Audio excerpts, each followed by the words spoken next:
Hi everyone, welcome to our YouTube channel. Today we are going to discuss the basics of computer fundamental, and it will be a set of a few objective questions. So let us start. The first question is ALU stands for. ALU, what it stands for? So ALU stands for option one is arithmetic logic unit, and the second option is application logic unit. Third one is array logic unit. Fourth one is none of the above. So ALU stands for arithmetic logic unit. So the correct answer would be arithmetic logic unit. Okay. Okay. Now the next one. The brain of any computer system is first option is ALU, next CPU, third one is memory, fourth one is none of them. So the brain of computer system is central processing unit. Central processing unit is the brain of computer. Now the next question is, when a key is pressed on keyboard, which standard is used for converting the keystroke into the corresponding bits?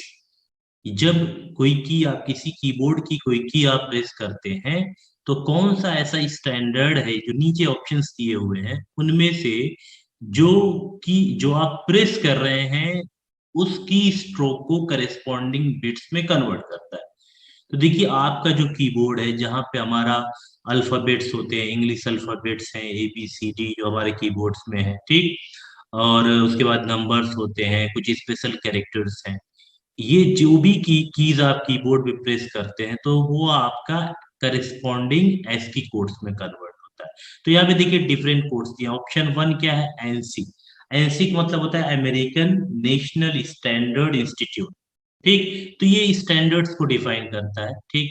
मान लीजिए अलग अलग countries में trades में जो भी different standards use होते हैं वो आपका ऑर्गेनाइजेशन में वो एनसी डिफाइन करता है, ठीक। नेक्स्ट है एस्की। एस्की का मतलब हुआ कि आपका American standard code for information interchange. मतलब जो आपने इंफॉर्मेशन शेयरिंग के लिए बेसिकली ये आपका क्या है, जो आपने की ट्रेस की उसको आपका कन्वर्ट कर देता है, ठीक है, एस्की कोड्स में। तो आपके टोटल जो है 256 एस्की कोड्स होते हैं। मतलब 250 से लेके 255 तक के नंबर्स होते हैं। जैसे आपके आप देखें कैपिटल ए जो है, ठीक है, उसका करेस्पॉन्डिंग एस्की कोड क्या है? 65 होता है, ठीक है। इसी तरीके से जो नल है, नल का एस्की कोड क्या होता है? जीरो होता है। जीरो का एस्की कोड जीरो नहीं होता है, समथिंग कुछ दूसरे डिजिट होती है। इसी तरीके से स्मॉल ए है तो उसका कुछ अलग होगा, ठीक। तो इस तरीके से जो है आपके डिफरेंट एस्की कोड्स होते हैं जो कंप्यूटर में हम अलग की प्रेस करते हैं तो करस्पॉन्डिंग एस्की कोड्स में कन्वर्ट होते हैं। तो देखिए इसका ऑप्शन जो है, करेक्ट ऑप्शन क्या होगा? बी, ठीक। ओके। अब अच्छा एक बार आप ये देख लें, नेक्स्ट क्या है? थर्ड ऑप्शन क्या था? EBCDIC। इसका मतलब होता है extended binary coded decimal interchange code, ठीक है। और ये IBM ने डेवलप किया था। और ये क्या करता है बेसिकली, सारे नंबर्स को जो है 8 डिजिट के फॉर्म में, 8 डिजिट बाइनरी फॉर्म में लिखता है, चाहे कोई अल्फाबेट हुआ, नंबर हुआ। ISO आप जानते हैं क्या है? International organization for standardization. तो ये चार ऑप्शंस में आपका बी ऑप्शन जो है करेक्ट हो, ठीक। Okay, so next question, question number 4। Which device is used as the standard pointing device in a graphical user interface? जो हम कंप्यूटर में देखते हैं आप GUI, ग्राफिकल यूजर इंटरफेस, तो कौन सी ऐसी डिवाइस है जो कि स्टैंडर्ड पॉइंटिंग डिवाइस? तो बेसिकली आप देखते होंगे जैसे कीबोर्ड। कीबोर्ड क्या है? As a input device use होता है, और इसमें जो की आप प्रेस करते हैं वो कहीं पे भी क्या है, वो मान लीजिए कि आप नोट पैड या कोई भी एडिटर यूज कर रहे हैं तो वहां पे जो की प्रेस करते हैं तो सामने आपको वो नंबर्स हुआ है। आप अल्फाबेट्स इंटर करना चाहते हैं तो अल्फाबेट्स इंटर कर सकते हैं, नंबर्स इंटर कर सकते हैं, ठीक। और स्पेशल कैरेक्टर्स जो है वो इंटर कर सकते हैं। जॉयस्टिक क्या है? जॉयस्टिक एक इनपुट डिवाइस होती है गेम्स के को फॉर प्लेइंग गेम्स, ठीक। तो ये आप जानते हैं जॉयस्टिक क्या है, ये भी एक इनपुट डिवाइस है, गेम्स को प्ले करने में हम अक्सर जो है इसको यूज करते हैं। तीसरा देखिए जो है माउस, माउस आपका एक इनपुट डिवाइस की तरह यूज होता है। ठीक, माउस क्या है, ये बिल्कुल जैसे जैसे माउस को आप देखिए मूव करते हैं तो उसका कर्सर, करस्पॉन्डिंग कर्सर भी उसका मूव करता है। तो ये एक पॉइंटिंग डिवाइस होती है कि स्टैंडर्ड पॉइंटिंग डिवाइस क्या होगा, माउस होगा। तो आपका हमेशा ऑप्शन कौन सा सही होगा, थर्ड ऑप्शन आपका करेक्ट होगा। ठीक, अब देखिए next question, question 5, which of the following is a valid storage type. कौन सा इसमें से वैलिड स्टोरेज टाइप है, मतलब कौन सा ऐसा है जो स्टोरेज के लिए यूज होता है। जैसे पहला है सीपीयू, सेंट्रल प्रोसेसिंग यूनिट, आप जानते हैं central processing unit is the brain of the computer, ठीक है। तो ये तो आपका ब्रेन हुआ कंप्यूटर का, सारी प्रोसेसिंग जो कुछ भी आप इनपुट देते हैं वो आपका क्या है, सीपीयू उसको प्रोसेस करता है। नेक्स्ट आपका देखिए एएलयू, एएलयू क्या है, सीपीयू का एक पार्ट है, अर्थमेटिक एंड लॉजिक यूनिट, और ये arithmetical and logical operations perform करने के लिए यूज होता है। तीसरा देखिए ऑप्शन क्या है, पेन ड्राइव, पेन ड्राइव क्या है, ये स्टोरेज के लिए पर्पज से होता है। पेन ड्राइव में आप कोई भी कंटेंट स्टोर कर सकते हैं। आपका क्या है, यूएसबी ड्राइव है, ये पेन ड्राइव को यूएसबी ड्राइव भी कहते हैं। देखिए आप यूज करते हैं उसको, आप 32 GB, 16 GB, 8 GB pen drive होती हैं, और उससे ज्यादा की भी हो सकती हैं, ठीक है।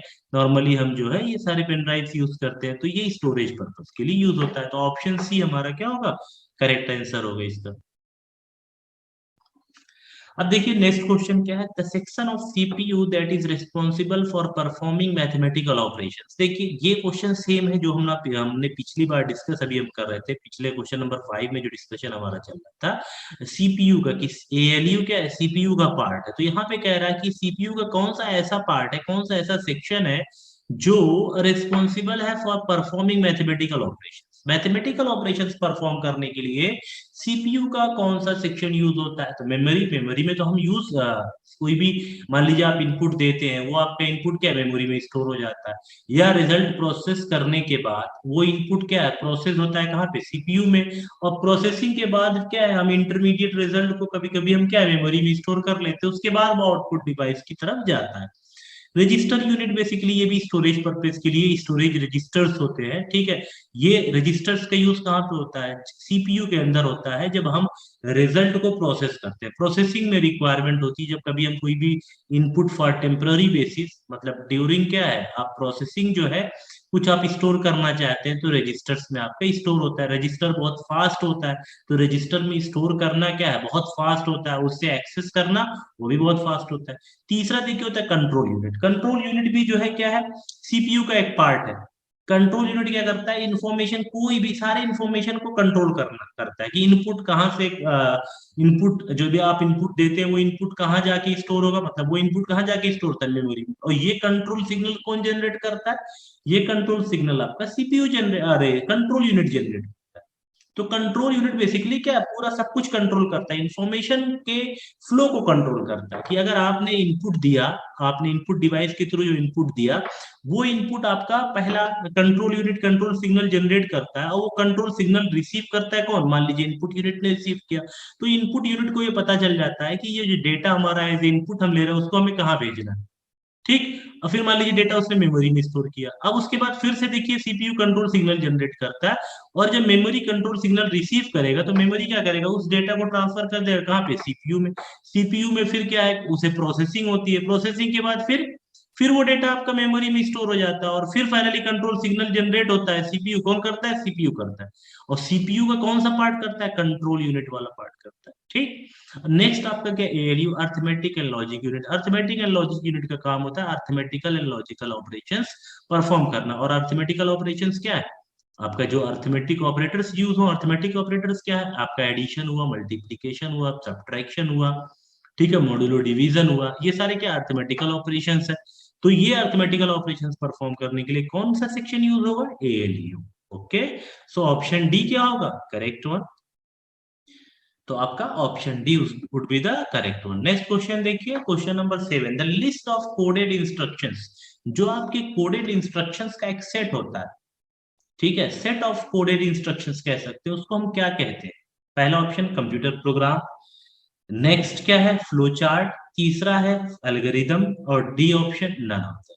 तो बेसिकली फ्लो चार्ट क्या है? फ्लो चार्ट बेसिकली हम किसी भी मान लीजिए कोई प्रोसेस है, ठीक है, अब उस प्रोसेस पे जो कम टास्क है उसके फ्लो को शो करने के लिए हम फ्लो चार्ट का यूज करते हैं। किसी प्रोग्राम के फ्लो को भी शो करने के लिए क्या है? हम फ्लो चार्ट शो करते हैं। एल्गोरिदम क्या है? Algorithm are is the step of solving a particular problem. एक पर्टिकुलर प्रॉब्लम है, उसके जो सोल्यूशन के जो डिफरेंट स्टेप्स में आपने सॉल्व किया उसके क्या, उसको एल्गोरिदम कहते हैं। और उस सॉल्यूशन का जो फ्लो है उसको शो करने के लिए हम क्या, फ्लो चार्ट का यूज कर सकते हैं। लेकिन जो लिस्ट ऑफ कोडेड या सेट ऑफ कोडेड इंस्ट्रक्शंस होते हैं उसको हम क्या बोलते हैं? कंप्यूटर प्रोग्राम कहते हैं। तो ऑप्शन ए आपका क्या होगा? करेक्ट होगा।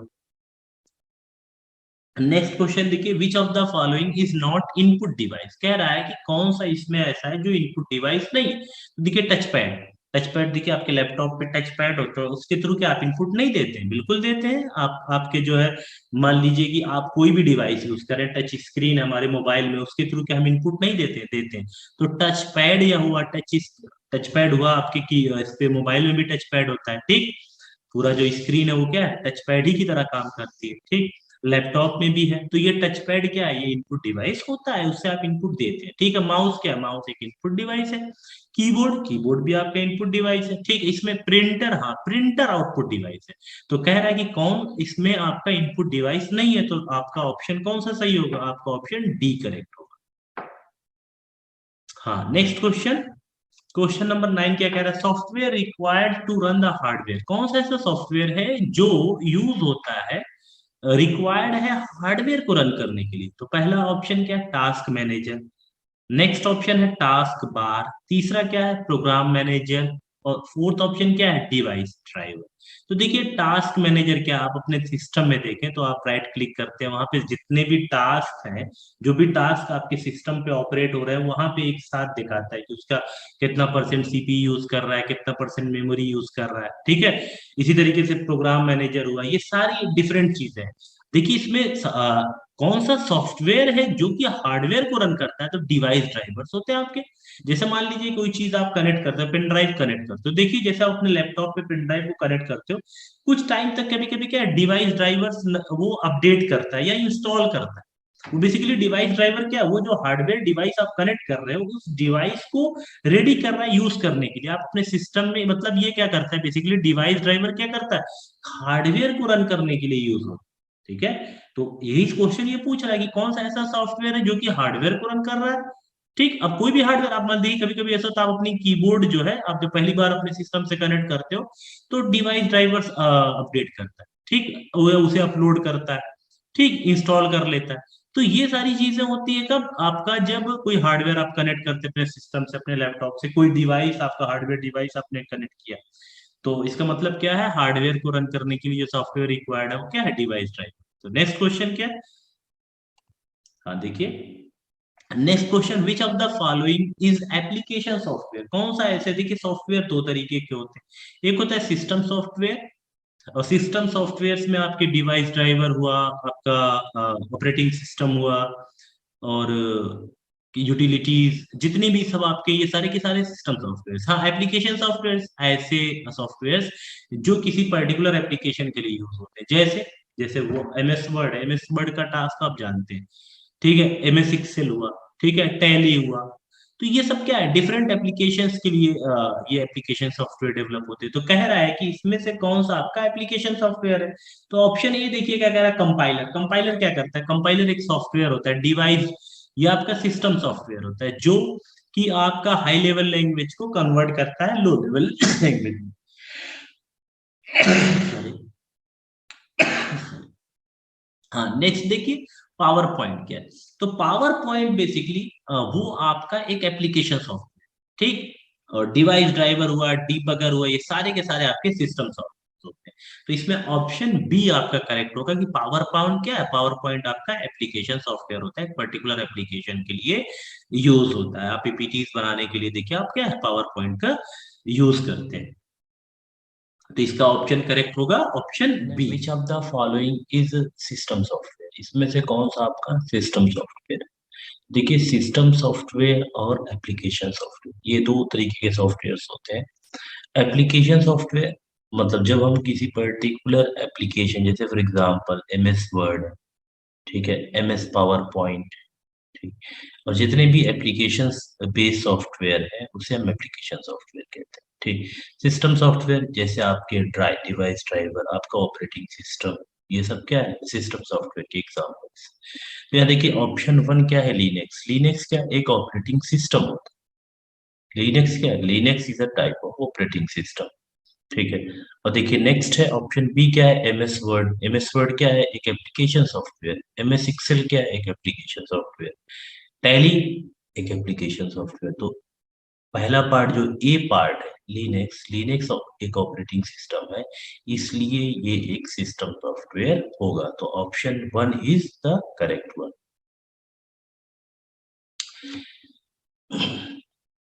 हाँ देखिए नेक्स्ट क्वेश्चन क्या है, the programs which are the programs which are as permanent as hardware and stored in ROM is known as। वो प्रोग्राम जो कि हार्डवेयर की तरह परमानेंट हो, मतलब वो कभी भी जो एक बार आपने स्टोर कर दिया, ठीक है, और वो वहां पे परमानेंटली स्टोर हो जाए, और ऐसा प्रोग्राम, और जहाँ जो कहाँ पे स्टोर हो, रोम में स्टोर हो, उसे हम क्या कहते हैं, हार्डवेयर तो नहीं कह सकते, सॉफ्टवेयर नहीं कहते, हाँ फर्मवेयर कहते हैं। तो फर्मवेयर क्या है, एक ऐसा प्रोग्राम जो कि कहाँ पे स्टोर होता है, रोम में स्टोर होता है, उसे हम क्या कहते हैं, फर्मवेयर कहते हैं। तो ऑप्शन सी आपका करेक्ट हो। Next question, which of the following is invalid type of memory. ठीक है, मेमोरी में कौन सा, चार ऑप्शंस दिए हैं उसमें से कह रहा है कि कौन सा इनवैलिड टाइप ऑफ मेमोरी। तो देखिए पहला क्या, रैम। रैम बोलते हैं रैंडम एक्सेस मेमोरी। ठीक है, तो रैंडम एक्सेस मेमोरी क्या है कि ये आपका वोलेटाइल मेमोरी होता है। ठीक, और मान लीजिए कुछ भी कंटेंट अगर आपने रैम पे अभी लिखा, मान लीजिए कुछ स्टोर किया, और अगर मान लीजिए पावर ऑफ हो गई, तो सारा कंटेंट क्या हो जाएगा, इरेज हो जाएगा। इसी वजह से इसको हम क्या कहते हैं, वोलेटाइल। अब देखिए नेक्स्ट क्या है, रोम, रीड ओनली मेमोरी कहते हैं। वेरी गुड, सही है, ये भी सही। P ROM, programmable read access only memory. ठीक है, और डी पार्ट क्या है, EP ROM, erasable programmable read. ये आपका डी पार्ट सही, लेकिन सी पार्ट देखिए, सी पार्ट में क्या कह रहा है, प्रोग्रामेबल रीड ओनली मेमोरी बोलते हैं, रोम को क्या बोलते हैं, रीड ओनली। यहाँ पे क्या कह रहा है, रीड एक्सेस ओनली मेमोरी। तो ये गलत हो जाएगा, तो ये पी रोम जो है ये गलत हो जाएगी, ये एक इनवैलिड टाइप ऑफ मेमोरी होगी। तो ऑप्शन सी क्या होगा, इसका करेक्ट होगा। हाँ देखिए नेक्स्ट क्वेश्चन क्या है, विच of the following is not component of computer system. नीचे ऑप्शंस दिए हुए हैं, कह रहा है कि इसमें कौन सा ऐसा है जो कि कंप्यूटर सिस्टम का कंपोनेंट नहीं है। तो हम जानते हैं, ये पहला ऑप्शन है इनपुट डिवाइस। इनपुट डिवाइस क्या है, कंप्यूटर सिस्टम का एक कंपोनेंट होता है, इंपॉर्टेंट कंपोनेंट। ठीक, मेमोरी भी होता है। ठीक है, इनपुट मेमोरी, सीपीयू, ये सब क्या है, कंप्यूटर सिस्टम, आउटपुट, ये सब इसके कंपोनेंट्स हैं। हाँ, स्टेपर मोटर, सी ऑप्शन देखिए, तो ये कोई कंपोनेंट नहीं है कंप्यूटर सिस्टम का। तो ऑप्शन सी क्या होगा, करेक्ट होगा, क्योंकि आपका नॉट कंपोनेंट चाहिए, कौन सा इसमें से कंपोनेंट नहीं है। तो सी ऑप्शन आपका करेक्ट होगा। क्वेश्चन नंबर 5 क्या कह रहा है, विच of the following is not output device. इसमें से कौन सा ऐसा है जो आउटपुट डिवाइस नहीं। तो प्रिंटर क्या है, एक आउटपुट डिवाइस है। नेक्स्ट ऑप्शन बी क्या है, VDU, visual display unit. Visual display unit भी क्या है, एक मॉनिटर को कहते हैं जिसपे हम कोई भी रिजल्ट स्क्रीन पे देखते हैं। डेस्कटॉप में भी आपकी स्क्रीन होती है, लैपटॉप में भी आपके विजुअल डिस्प्ले यूनिट होता है। तो इस पे आप क्या है, रिजल्ट को देखते हैं, तो ये आपका एक आउटपुट डिवाइस है। ठीक है, स्कैनर, स्कैनर एक आउटपुट डिवाइस आप नहीं कह सकते हैं। ठीक है, तो इसी वजह से आपका स्कैनर, इसमें से कौन कह रहा है कि कौन सा आउटपुट डिवाइस नहीं है, तो स्कैनर आपका आउटपुट डिवाइस नहीं है, क्योंकि स्कैनर ऐसे ही यूज होता है। ठीक, तो आपका ऑप्शन सी जो है वो करेक्ट। हाँ नेक्स्ट क्वेश्चन है, joystick. Joystick is used for, किस पर्पस के लिए यूज होता है। ऑप्शन ए कह रहा है गेमिंग, ऑप्शन बी कह रहा है वेदर फोरकास्ट, ऑप्शन सी कह रहा है वर्ड प्रोसेसिंग, ऑप्शन डी कह रहा है नन, इसमें से कोई भी नहीं। तो देखिए जॉयस्टिक क्या है, उसमें आपको क्या है, एक इनपुट डिवाइस है जो आप गेमिंग के पर्पस में यूज करते हैं। जब आपको लेफ्ट राइट मूव करना हो तो इसमें बेसिकली क्या अप कीज होती है, अप डाउन लेफ्ट राइट, ये इसको प्रेस करते हैं, गेमिंग में आप इसका यूज करते हैं। ठीक है, तो ऑप्शन ए इसमें आपका करेक्ट होगा। क्वेश्चन नंबर 7 देखिए, ALU is part of memory. ALU arithmetic logic unit memory का पार्ट है। पहला ऑप्शन है ट्रू, सेकंड ऑप्शन है फॉल्स। तो क्या है, ट्रू या फॉल्स में आपको जवाब देना है। तो ALU मेमोरी का पार्ट होता नहीं, ALU किसका पार्ट है, CPU, CPU का पार्ट होता है ALU। तो इसलिए ऑप्शन ये आपका क्या हो जाएगा, फॉल्स हो जाएगा। तो ऑप्शन बी करेक्ट हो। ठीक। नेक्स्ट क्वेश्चन है, क्वेश्चन नंबर 8 क्या कह रहा है, सीपीयू कंसिस्ट ऑफ। सीपीयू किस चीज से, सीपीयू कि कौन कौन से जो कंपोनेंट्स नीचे ऑप्शंस दिए हुए हैं कि किस, जैसे फिर पहला ALU प्लस सी, कि सीपीयू किससे मिलके बना है, ALU और CU दोनों का। तो बेसिकली जो है सीपीयू में क्या है, ALU और CU, कंट्रोल यूनिट और अर्थमेटिकल लॉजिक यूनिट, इन दोनों का कॉम्बिनेशन होता है। नेक्स्ट है आपका रोम प्लस ALU। तीसरा है रैम प्लस रोम, तो ये सब मेमोरी की बात हो रही है। और ऑप्शन डी क्या है ना, तो इसमें आपका सही क्या होगा, CPU consist of ALU plus CU। तो ऑप्शन ए आपका करेक्ट होगा। हाँ, क्वेश्चन नंबर 9 क्या कह रहा है, और यहाँ पे कह रहा है इज अ वोलेटाइल मेमोरी। तो नीचे जो ऑप्शंस दिए हुए हैं A B C और D, इनमें से कौन सा आपका वोलेटाइल मेमोरी है, तो पहला रोम। तो रोम आपका देखिए रीड ओनली मेमोरी है, ये वोलेटाइल नहीं होता है। ठीक। इसी तरीके से इरेजेबल प्रोग्रामेबल रोम, तो रोम ये भी आपका वोलेटाइल नहीं होता, परमानेंट होता है। रैम आपका ये वोलेटाइल होता है, क्योंकि रैम में मान लीजिए कोई कंटेंट अगर आपने रैंडम एक्सेस मेमोरी में स्टोर किया, अगर मान लीजिए पावर ऑन है, और फिर उसी वक्त अगर पावर ऑफ हो जाएगा, तो सारे कंटेंट क्या हो जाएंगे, इरेज हो जाएंगे। ठीक। जबकि रोम में अगर कोई कंटेंट आपने एक बार स्टोर कर दिया, तो वो परमानेंटली स्टोर हो जाता है। ठीक, जब तक कि आप उसे रिमूव ना करें, जब तक कि आप उसे इरेज ना करें। अब देखिए नेक्स्ट, इसका सही ऑप्शन क्या होगा, इसका सही ऑप्शन सी होगा, रैम जो है इसका करेक्ट आंसर। अच्छा, क्वेश्चन नंबर 10 देखते हैं, विच of the following is valid measurement unit of memory. Memory को मेजर करने के लिए कौन सी इसमें वैलिड यूनिट है। तो देखिए पहला है ऑप्शन ए है गीगाबाइट, जीबी, तो जीबी भी एक मेजरमेंट यूनिट होता है। नेक्स्ट क्या है, मेगाबाइट, MB। तीसरा क्या है, किलोबाइट। और चौथा ऑप्शन क्या, ऑल होता है। तो बेसिकली क्या है, मेमोरी को मेजर करने के लिए ये तीनों यूनिट्स यूज होती है, तो इसलिए ऑप्शन डी आपका correct. Thanks for watching. For more videos, please like, share and subscribe our channel.